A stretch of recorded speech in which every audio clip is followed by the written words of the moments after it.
With the rise of Fortnite Battle Royale in 2017, we saw several content creators who had exploded in popularity, basically taking over the internet. However, while some of them are still around today, many of them have been completely forgotten or had even disappeared entirely. Starting with probably the most massive YouTuber in Fortnite history, we got Ninja, who is kind of in a weird place right now. Tyler Blevins, also known as Ninja, began posting on YouTube back in 2011. He would actually start by playing Halo competitively for a few years, until eventually he stumbled across a new genre that y'all might have heard of called Battle Royale. With games like H1Z1 and PUBG releasing, he would start to blow up as a content creator, reaching like 10,000 viewers at a time on Twitch, mainly due to the crazy records and gameplay that he was streaming at the time. Oh, fuck you. The fuck you say to me, you little However, while he was already doing great, he had barely even gained a fraction of the fame that he was about to receive. With Fortnite releasing on September 26 of 2017, this game would change the course of not only his career, but his entire life. Around the release of Fortnite, he was sitting at around 500,000 followers. Fast forward to March of 2018, he was now at 3.7 million followers, gaining over 3 million of them in just 5 months. Not only was he on top of live streaming and gaming content on YouTube, a lot of people even considered him the best Fortnite player at the time. Later in the month, we would get blessed with what was probably one of the craziest moments in live streaming history, and this would be the Ninja and Drake collab stream. I'm like 99.9% sure we are about to break Twitch. 5K don't know if you get this dub, Ninja. You hear me? Oh my god. With this stream, he had broken the individual streamer viewer record at over 628,000 concurrent viewers. I mean, nowadays you got Kai Cenat, who's doing like a Kevin Hart stream on a Monday and then a Michael Jackson collab on a Tuesday. But back then, seeing someone like Drake on a live stream with some basically random streamer was pretty crazy at the time. And this kind of brought the world of live streaming into the mainstream thanks to Ninja. Hey, Gigi, you got band-aids? Band-aids? So 1 year after Fortnite's release, he had gone from 500,000 followers to almost 12 million. And on YouTube, he was now sitting at over 18 million subscribers. At this point, he had pretty much gone from just being some random Fortnite streamer to an entire celebrity. However, at some point, things eventually did start to plateau. As Fortnite evolved, so did its player base. I mean, this was around the time where you could just look at someone and they'd start building skyscrapers. This also meant that you had players and creators like Tfue who were kind of taking the spotlight away from Ninja. And over time, Ninja wasn't really known as the best Fortnite player anymore. Now, the biggest thing that probably contributed to his downfall the most was when he signed a deal in 2019 to switch from streaming on Twitch to only Mixer alone. Now, I will say this was like a $30 million deal, but the downside was that he pretty much lost his entire audience after switching. In 2018, he was averaging over 70,000 concurrent viewers, and after switching to Mixer, he was only averaging under 8,000 viewers. I mean, the overall viewership on Mixer was so bad that in less than a year after signing Ninja, the platform had been shut down entirely. Since returning to Twitch after Mixer's fail, his viewership was about the same as it was on Mixer, but over time it slowly started to dwindle down. And there was a couple moments where he kind of did start to make a comeback actually, mainly because of the memes that started to blow up on the internet. That low taper fade, like, meme is, dude, it is still massive. Yeah, massive. I'm not gonna lie though, he's kind of low-key been ruining his reputation on the internet recently. I don't know what it is, but there's been like multiple times where he's just randomly taking shots at other streamers. Kai's pulling 30K right now because he's sleeping, dog. Every time he wakes up and he actually starts playing Elden Ring, he's pulling anywhere from 90 to 100K. He does what I could have done if I just stayed home and streamed and didn't go to Mixer or anything like that. Congratulations to Kai for beating my record. As of October 2023, Twitch streamer iBuy holds the record for most concurrent viewers on a Twitch stream with 3.44 million. Here's the thing with Ninja, bro. If you guys go back to the clips of every time where I broke a record or every time where I passed quote-unquote Ninja, he's always backhanded complimenting me, bro. He's always like, congrats to him, but this happened. I'm not sure if he's just joking around or not, but yeah. At the same time, the decline of Fortnite's popularity obviously didn't help too much either. But let's be real right now, if Ninja never started up a stream again, this guy is so rich that if I had just like 0.01% of his income, I could probably retire my entire family, so I think he'll be fine. However, if y'all do want to support my dream of getting 0.01% of Ninja's income, then feel free to drop a sub. I'd greatly appreciate it. Also, by the way, if any of y'all are serious content creators of any size, I've been working on building this community called Creator Cave to help other YouTubers. I'm not even going to explain it here, just go check it out, link below. But yeah, let's get back into the video. Now, another Fortnite creator and player who I'm sure y'all probably all have heard of would be Tfue. Tfue originally started his current channel by posting random games like Call of Duty and especially Destiny for a long period of time. Much like the other Battle Royale creators at the time, he would also start to play H1Z1. Fun fact, he was actually rivals with Ninja back then. Oh, you're doing the fucking, dude.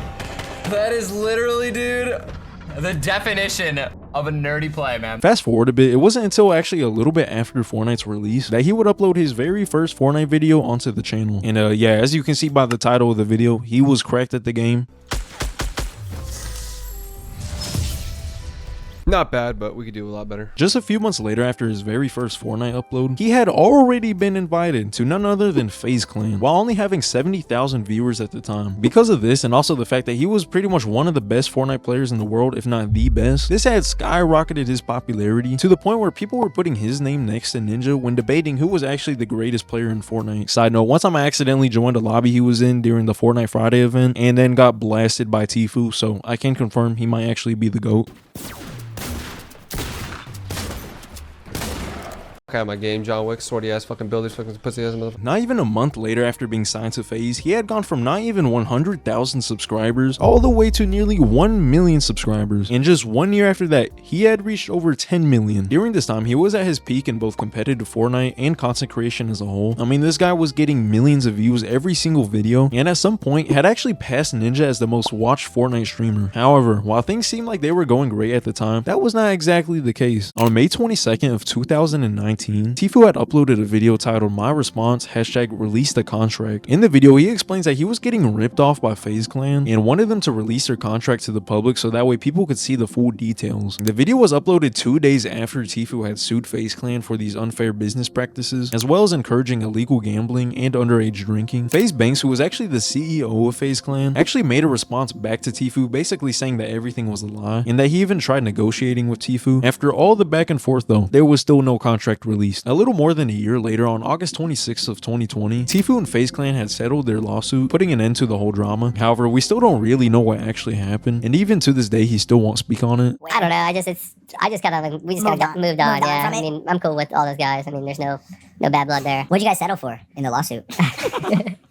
No comment. From this point on, Tfue had experimented with some other games after leaving Fortnite for a bit. He even made a return back to Fortnite for a while, but overall his popularity was slowly starting to fade out until June 20th of 2023, where he announced that he would be retiring from content creation. Okay, so that was a lie. 6 months later, Tfue had returned to YouTube, basically uploading whatever he wants, and honestly, it's not doing too bad. As far as what he's up to now, he pretty much summed it up in a recent interview with Logan Paul. It's weird. I'm like living like an old retired Florida person right now. I'm like golfing and fishing. Like I might as well throw bingo in there a little bit. But yeah, honestly, it really just seems like Tfue's just been chilling and living like he's retired. So while Ninja and Tfue are still active today and just kind of fell off in popularity, there were some huge Fortnite creators who had reached pretty much the peak of their careers and then was like, yeah, I'm gonna vanish from the face of the fucking earth. One of these YouTubers was Fearless, who was actually one of the biggest Fortnite YouTubers ever, until one day he had just completely disappeared from the internet with rumors about him not being alive anymore, but I'll get into that in a bit. Much like these other YouTubers, Fearless had also started out by posting other games, and he had actually gotten a pretty decent following playing Call of Duty at first, and of course once Fortnite blew up, you guessed it, his channel did as well. He wasn't necessarily known to be the greatest Fortnite player at the time like a lot of other creators who were blowing up, but he quickly became the go-to creator if you wanted to watch Fortnite content centered around entertainment. Before posting Fortnite, he was averaging less than 100,000 views a video, and within a year, he was now averaging tens of millions of views, with his most recent videos averaging 30 to 60 million every single video. Y'all can correct me if I'm wrong, but I really don't think there's ever been a Fortnite creator who has ever consistently pulled that amount of views. And at the same time, he was also doing this completely anonymously, with no one actually knowing what he really looked like, except for one image floating around, but I'll get into that in a bit. Now, while he was doing amazing, things unfortunately started to take a turn. Over time, his uploads started to become less frequent, with people starting to joke around about him not being alive anymore. Guys, I've just gotta say, if y'all watch Fearless, he died. He was at the hospital and he died because of this infection. Subscribe and hit that like button if you miss him. And while it was a joke at first, Fearless had then uploaded his final ever video, completely abandoning his audience and actually leading people to think that he was no longer with us anymore. People were starting to get worried, with actual rumors about him passing away starting to come out. However, eventually people started to look around and actually found some interesting clues as to what might have actually happened to him. First of all, there were at least a few minor clues that at least proved that he was alive at least. The first being that people noticed he had randomly changed his profile picture on TikTok. The second being that he had updated his name on YouTube once the username @ feature had came out. The third being some changes to his playlist that were found on his channel, which like, dude, I don't even know how people noticed that. And then probably the most important clue would be when some kid had uploaded a video onto YouTube of both him and Fearless playing Fortnite together. Well, GG. nice playing with you. You too, bro. Good luck on your YouTube channel. So yeah, I think it's safe to say that he's probably still alive. However, there were a couple moments where he had kind of given some insight into his personal life, and I'm not gonna lie, it kind of had people worried. In November of 2020, a fan had commented on Fearless's TikTok, jokingly asking, "So when's your next vacation?" Fearless then responds, "Vacation LOLOL. I wish this was a vacation. If only you knew my life, bro." Another interesting clue that came along was a little bit before, actually on June 20th of 2020, where Fearless had done a short live stream on a second channel playing a little bit of Fortnite. Towards the end of the stream though, he had actually given some hints into his personal life. I don't know. It's weird. You want to talk about it? Let's talk about it. All right. YouTube. Nah. I don't want to get into it why I haven't been uploading stuff, but it's personal. I mean, a little bit. And then more. Another thing is, just like, what matters is I'm gonna upload soon. So yeah, from the brief amount of information that he has shared, it seems like the guy's just been going through some personal stuff. At this point, that was really all the information that we had until one YouTuber named Kalex had came in clutch and actually discovered some pretty crazy information. Going back to that live stream I just mentioned, there was a split second where Fearless had accidentally shown his Fortnite friends list. Now this dude Kalex had went full detective mode, and after doing some digging around, he was actually able to get in contact with one of the people from the friends list, which ultimately had led to probably the most amount of information that we had gotten yet. It turns out that this random guy had actually known Fearless in real life and even backed it up with proof, as well as sharing videos of them playing together. He even confirmed that the picture going around that I mentioned earlier was actually him. Now finally, Kalex had asked him the question that we had all been waiting for: is Fearless ever going to come back? And I'm not gonna lie, we really didn't get a straight answer. To me, it honestly seems like it was probably just him burning out, as well as a mix with like life issues or something. There is another video out there where a fan had gone into another match with him, and he actually gives some more evidence that he probably was just burnt out. You quit Fortnite? Yeah, I quit YouTube, not Fortnite. Why? It was too stressful? Something like that. I didn't quit.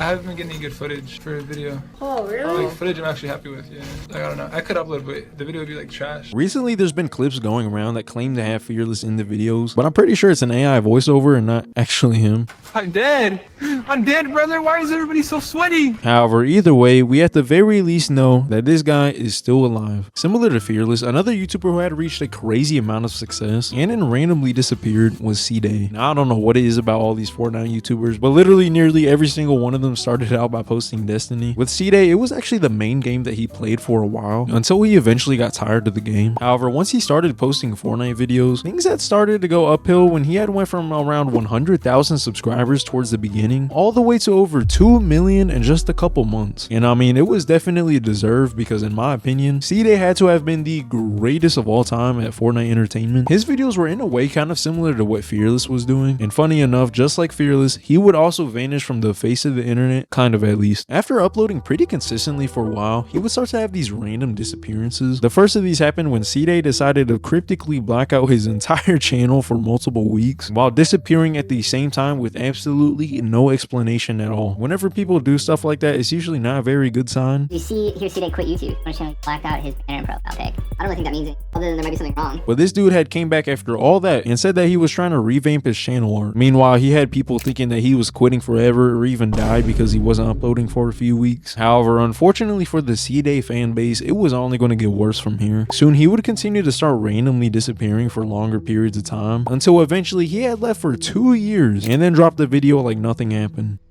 You know, it's not easy to explain a nearly 2-year absence. After his return, it turns out that this would be the last video on his channel, which was over 2 years ago now at this point. Unlike Fearless though, he actually did give us an explanation as to why these disappearances have happened. There was one point where, like, every other week, a different part of the world was literally on fire. And then there was the BLM/Civil War arc. And I don't know about y'all, but while the world is literally ending in front of us, the last thing on my mind is, hey yo, when am I gonna drop this new Fortnite video? The state of the game, plus what was happening with the world at the time, it was the perfect shitstorm to keep me from coming back to YouTube. And obviously that wasn't all of it. It was apparent I was falling out of love with YouTube and making videos and stuff like that. After doing something, well, like literally the same thing for that long, it gets repetitive and it loses that thing that made it fun in the beginning. The only updates we've had from Ceeday is when he posted a now deleted video showing a promotional OG Fortnite package that was sent to him by Epic Games. Apparently people looked at his profile on like a Fortnite tracker website and saw that he had reached Unreal back in OG Fortnite, and he's been spotted playing the game since then. It's also kind of funny seeing people speculate about him as well. I'm not gonna lie, bro, I'm starting to think that Ceeday was a social experiment made by the government to see if the early versions of AI can have the younger generation be entertained. But yeah, honestly, it seems like he really just got burnt out of posting YouTube videos, and I would not be surprised if he's just chilling somewhere on an island sitting on top of his AdSense money. Besides YouTubers who have just randomly disappeared, there's also been quite a few Fortnite creators who you might have remembered from back then, but are almost completely forgotten now, even if they are still posting to this day. You might remember people like Dr. Lupo, Dakotas, CDN the Third, High Distortion, and a lot of other Fortnite creators who were on top of the game back then. But if you look at their channels now, most of these people who are still active only average like a few thousand views now per video, with some of them even just completely moving on from YouTube. I will say though that just because someone's YouTube career falls off, that definitely does not mean that they weren't successful. Pretty much 99% of YouTubers are going to fall off at some point, but it's at least kind of cool to see that they're still kicking it today. Now lastly, I want to talk about a group of creators who were part of probably the most well-known and iconic team during OG Fortnite, and this would be TSM. Originally, the team started with Myth, who was known to be one of the best Fortnite players at the time. I mean, he was pretty much the pioneer of people becoming cracked at building inside of the game. What the fuck? He keeps building higher. Stop building so fucking high!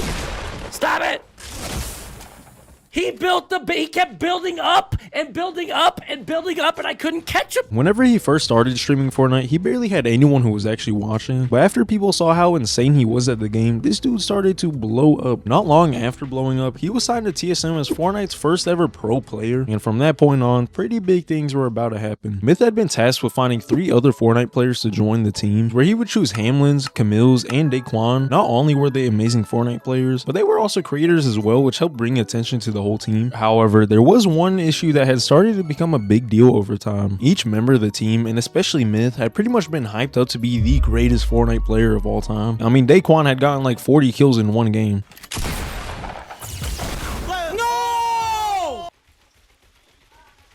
The problem is though is that everyone on the team had really only ever been able to play against randoms in a public lobby and not against other actual pro players. However, at some point it was announced that Fortnite would be doing a $50,000 charity tournament where some of Fortnite's top players would all compete against each other, and unfortunately for Myth, who was one of those competitors, things did not turn out so well for him. Around this time there was a huge debate going around about whether Ninja or Myth was the better Fortnite player, and with nearly 700,000 people watching, this tournament would pretty much give the answer to that question. I got the early game, I was gonna play the high ground early, and then,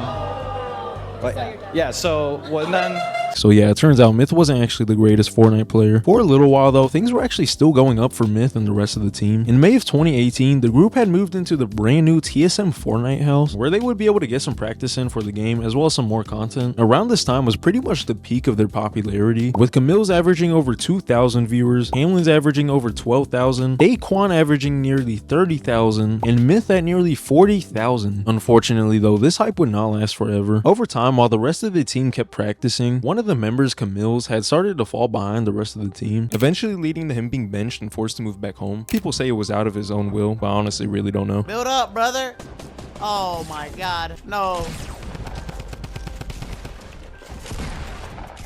From this point on, the goals between them were starting to change. Myth wanted to keep practicing and improving at the game, while the other members wanted to focus more on the entertainment side of things. I was really driven to play competitively, and like it came to a point where we had to like sit down and have a talk, and they were just like, yeah, like we just want to be content creators, really. Me being young and who I was like, fuck, man. I wish they would have told me sooner. And I kind of like resented them for that a little bit. Yeah. I mean, it had gone to the point where Myth had been the only one showing up to a major tournament, with Daequan and Hamlinz being nowhere to be seen. And unfortunately for Myth, he still did not perform too well. So yeah, after all this, TSM's Fortnite team would start to exit their prime and enter the start of their downfall. Part of the reason that they had gone so popular in the first place was because they were considered some of the best Fortnite players at first. But over time, more people started learning the game and becoming better at it, which made it harder for them to stand out. A lot of people expressed their disappointment disagreement with the team, which undoubtedly led to people losing interest as well. With both Hamlinz and Daequan sharing about how they were struggling with mental health, over time Hamlinz would start to stream less and less, before taking a hiatus from 2020 to 2021 basically out of nowhere. He did eventually return for a brief amount of time, but as far as I'm aware, the last we heard from him was like March of 2023, where he did a stream on an alt account. Funny enough though, even through all the lack of streams, it seems like he was actually still going up on both YouTube and Twitch. Unfortunately for Daequan though, things are not looking so promising on his end. Just like Hamlinz, he was also streaming less and less and constantly making random disappearances. On top of him struggling with mental health and the death of people close to him, he was also having physical health problems, specifically with his stomach, which apparently was a major cause for the lack of streams. Y'all know I was also sick for like 5-6 years, you know what I mean? From 19 to pretty much 26, you know what I mean? And on top of that, I had those lung collapses,